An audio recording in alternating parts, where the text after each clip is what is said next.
네, 반갑습니다. 스시마루 형님입니다. 네. 네, 최근에 저에게 좀 가장 많이 하는 질문에 대해서 여러분들과 함께 이야기를 나눠보도록 하겠습니다. 기간은 도대체 얼마나 걸립니까? 네, 라는 질문을 굉장히 저한테 많이 하는데요. 자, 오늘은 제가 저에게 초밥 기술 전수에 대한 기간에 대해서 여러분들께 한번 말씀을 해드리도록 하겠습니다. 네, 누구든지 기술을 배우려고 하면은 빨리 배우고 싶으신 분이 있고 천천히 배우려고 하시는 분들이 있습니다. 쉽게 말해서 빨리 배워서 빨리 창업을 하려고 하는 분들이 있고, 또 천천히 완벽하게 기술을 배워서 창업을 하려고 하는 분들이 있거든요. 그래서 오늘은 제가 여러분들께 이 초밥 기술을 배우기 위해서 얼마간의 기간을 배워야 완벽하게 마스터를 할 수 있는지에 대해서 오늘 여러분들께 말씀드리도록 하겠습니다. 일단 저는 제자들이 오면은요, 기간은 일단은 딱 3개월을 잡습니다. 기술을 배우기 이전에 내가 무엇을 할까가 중요합니다. 와서 그냥 기술만 딱 배우는 게 아니고, 이 기술을 배우기 전에 내 몸에 일단은 습관을 길러야 돼요. 주방에 딱 들어왔을 때 내가 뭘 해야 될지를 알아야 되거든요. 근데 뭐 모르는 분들은 그냥 와서, 저희가 뭐 학원도 아니고 학원처럼 와서 자 오늘은 이렇게 합니다, 뭐 이렇게 합니다가 아니고 뭐 짜여진 시간에 딱딱딱 그 교육대로 알려드리는 게 아니고, 저희 매장에서는 실전을 가르쳐 드려요. 장사를 하기 위해서 실전을 가르쳐 드리기 때문에 학원하고는 조금 다르다는 거죠. 그래서 저 같은 경우는 오면은 한 일주일간은 적응할 수 있는 좀 적응기를 좀 드립니다.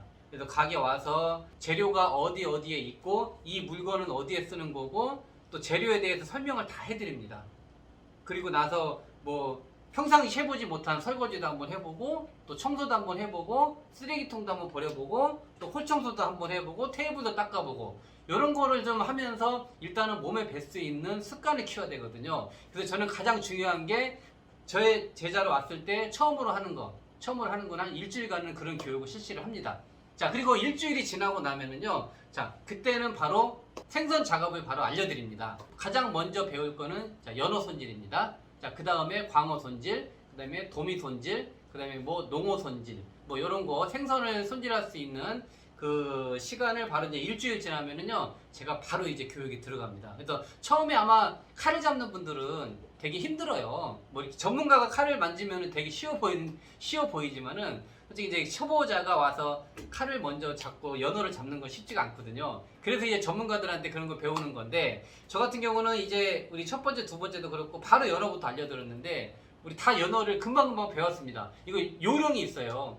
예? 본인이 혼자 터득하려고 그러면 되게 굉장히 힘든데, 멘토가 하나하나씩 정성을 다해서 알려준다면요, 누구나 다 배울 수가 있습니다. 그래서 처음에 오시면은 저는 바로 연어 손질부터 바로 알려드릴 겁니다. 자, 그 다음에 연어를 잡은 후에 요거는 좀 이제 약간 뭐 난이도가 있는 건데, 바로 이제 광어 잡는 걸 들어갑니다. 광어 같은 경우는 아무래도 칼 들어가는 거나 칼 깊이, 칼의 그 각도, 이런 게 굉장히 중요하거든요. 잘못하면은 막 살을 날리는 경우도 많아요. 처음에 우리 제자들 다 그랬으니까 연어도 많이 날렸고 광어도 살을 좀 많이 날려가지고 로스가 좀 많이 나서 제가 한동안 좀 재료가 굉장히 좀 손실이 난 부분도 있었습니다. 최대한 생선이 손실나지 않도록 제가 또 교육을 시켜드릴 거고요. 그다음에 각자 뭐 광어나 도미 잡는 방법은 다 이제 그때 일주일 후부터 바로 배우면 되고요. 그래서 그 생선을 잡는 것부터 하루하루 매일 배웁니다. 그래서 그거를 한 일주일에서 10일 정도 더 배우는 기간이 있고요. 또 뒷주방에서 하는 일들이 있어요. 쉽게 말해서 뭐 우동 만들기, 뭐 모밀 만들기, 그다음에 샐러드 소스 만들기, 그다음에 뭐 채소 써는 법, 그리고 뭐 생선 굽는 법, 매운탕 만드는 법, 그다음에 초대리 만드는 법, 뭐 초고창 만드는 법, 이런 것들을 다 배워야 되거든요. 그래서 여러 레시피들을 정확하게 본인이 메모를 해서 본인의 것을 만들어야 됩니다. 그래야 본인이 나중에 창업을 하든지 매장을 운영하든지 그 레시피대로 그대로 만들 수가 있거든요. 그러니까 저희 스시마루 같은 경우는 또 제품을 쓰는 게 아니라서, 직접 와서 나중에 뭐 배우면 아시겠지만은 다 직접 다 수제로 다 만듭니다. 뭐 초고추장도 마찬가지고 수제도 마찬가지고 뭐 각종 육수 이런 것들도요, 전부 다 직접 끓여서 만드는 거기 때문에 그런 것들을 배울 수가 있습니다. 그런 기술들은 교육을 완벽하게 마스터 하더라도요, 계속 꾸준하게 하면서 이제 완전히 경험을 많이 쌓아야 된다는 거죠.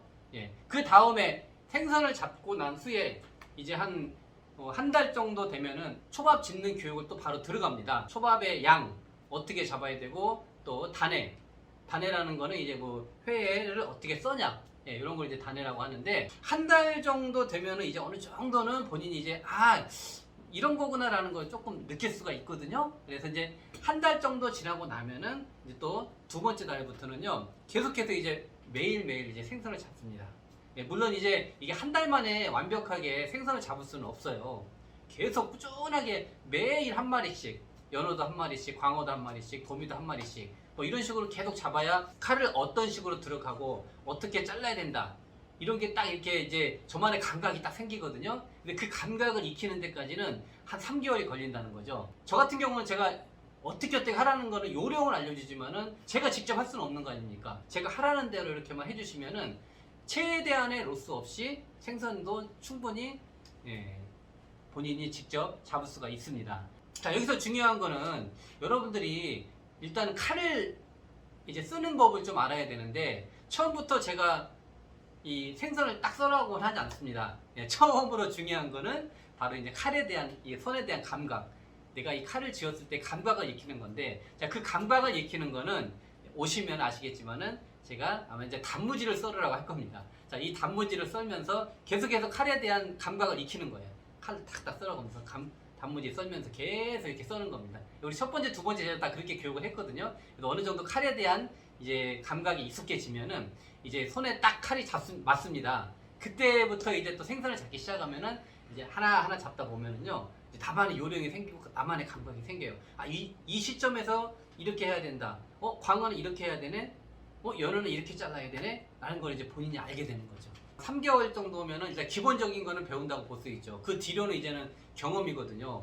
이제는 3개월 후부터는 계속 생선도 잡고 초밥도 만들고 뒤에 있는, 뒷주방에 있는 일들을 계속 하면서 이제 가게 운영에 대한 일을 배웁니다. 저희 매장에서는 학원과는 달리 직접적으로 다 손님이 오는, 실제 손님을 받아서, 예, 본인이 경험을 하는 거기 때문에 손님이 왔을 때 어떻게 해야 되고, 계산은 어떻게 해야 되고, 서빙은 어떻게 해야 되고, 손님한테 대응은 어떻게 해야 되는가, 이런 것들 알려드릴 거고요. 또 이제 저희가 또 배달하지 않습니까? 자, 배달 같은 경우도 배달 시스템은 어떻게 되어 있는지, 배달 대행은 어떻게 쓰는지, 그 다음에 배달 대행료는 얼마고, 그 다음에 카드 배달비 수수료는 얼마고, 이런 것들을 집중적으로 또 배우게 되거든요. 이런 걸 본인이 혼자 하려면요, 시간이 굉장히 오래 걸립니다. 3개월 지나고 나서 이제 뭐 본인이 조금 실력이 좀 부족하다, 난 좀 더 배우고 싶다 하시는 분들은 뭐 4개월, 5개월, 6개월까지도 충분히 배울 수가 있고요. 시간이라는 거는 뭐 저 같은 경우는 뭐 특별히 정해놓질 않아요.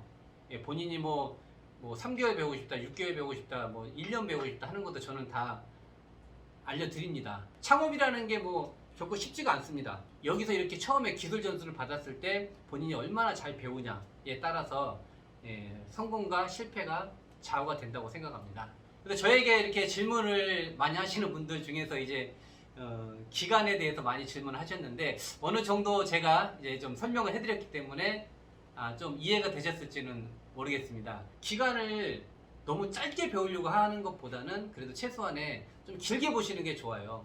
길게. 그래서 내가 계획을 잡고 창업은 뭐 내가 6개월 후에 하든 아니면 뭐 9개월 하든 1년 후에 하든, 내가 창업의 그 시간을 딱 날짜를 대충 어느 정도 본인이 생각을 하고 그 창업 시기에 맞춰가지고, 예, 기술 전수를 받아야 됩니다. 그래서 오시면은 저에게 뭐 어느 정도 제가 창업 계획을 생각하고 있습니다. 그리고 창업 비용은 얼마입니다. 그리고 지역은 어디입니다. 라는 것들을 저한테 얘기를 해주시면은 제가 거기에 대한 컨설팅을 해드릴 거고요. 저 같은 경우는 이제 뭐 이렇게 기간도 정해놓고 하지만은 저는 개인적으로 조금 보는 거는 그래도 뭐 아무리 못해도 한 5개월에서 6개월은 좀 배워야 되지 않을까, 그렇게 생각하거든요. 그래서 뭐 그 정도 배우면은 이제는 본인이 충분히 이제 할 수 있을 정도의 기초적인 실력은 다 되고, 배운다고 해서 맛이 나는 건 아니거든요. 뭐 배운다고 해서 똑같이 맛을 내면은 뭐 다 창업에서 다 성공하거든요. 다 성공하라고요? 그건 아니잖아요. 충분히 많이 만들어보고, 많이 경험을 해보고, 초밥도 많이 만들어보고, 이렇게 해봐야 이 본인의 맛이 딱 색깔이 정해집니다. 저한테 배웠다고 해서 저하고 똑같이 맛이 나지가 않아요. 초대회를 얼마큼 쓰냐, 적게 쓰냐, 많이 쓰냐에 따라서 맛이 틀려지고, 회를 얼마나 두껍고 어떻게 써냐에 따라서 맛이 다 틀려져요. 초밥 맛이 다 틀려져요. 절대 똑같지 않습니다. 그래서 중요한 건 뭐냐, 많이 만들어보고 경험을 많이 쌓으라는 거죠. 급하게 하는 것보다는 여유롭게 시간을 가지고 기술 전수를 받는다면은 본인에게는 더 큰 도움이 되지 않을까 생각합니다. 자, 오늘 기술 전수 기간 얼마큼이면 될까라는 제가 이야기를 갖고 여러분들께 이야기해 드렸으니까요. 제 이야기를 한번 잘 참고해 보시고 기술 전수에 관심 있는 분들이 이렇게 기간을 탁탁 정해 놓고 하시기 바랍니다. 뭐 꼭 초밥뿐 아니라 뭐 어떤 기술을 배우든 간에 이 기간을 정해 놓고 계획을 세워 놓고 배우는 게 훨씬 좋고요. 그 시간만큼 가서 배울 때만큼은 최선을 다하고, 내가 모르는 거는 잘못이 아니거든요. 모르는 것은 항상 물어보셔야 돼요. 내가 이해를 할 때까지. 이건 왜 이렇습니까? 왜 저렇습니까? 라는 거를 본인이 확실하게 물어보고 내 걸로 만들어야 되거든요. 그렇지 않고 그냥 대충대충 넘어가면은 실제로 창업을 했을 때는 몰라요. 그리고 거기 갔을 때 가르쳐 줄 때 항상 영상을 찍고 레시피 알려줄 때 항상 메모에 적어가지고 이 레시피는 어떻게 된다는 꼭 적어놓습니다. 자기만의 비밀 노트가 있어야 돼요.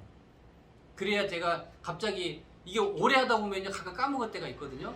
이 재료에 뭐가 들어가야 되지? 근데 뭐가 빠진 것 같아. 그럴 때는 나만의 비밀 장부를 딱 꺼내서 레시피 비밀 장부를 딱 꺼내는 겁니다. 그래서 딱 보는 거예요. 뭐가 들어가고 얼마 몇 그램 뭐가 들어갔는지를 본인만이 딱 알고 갖고 있는 거예요.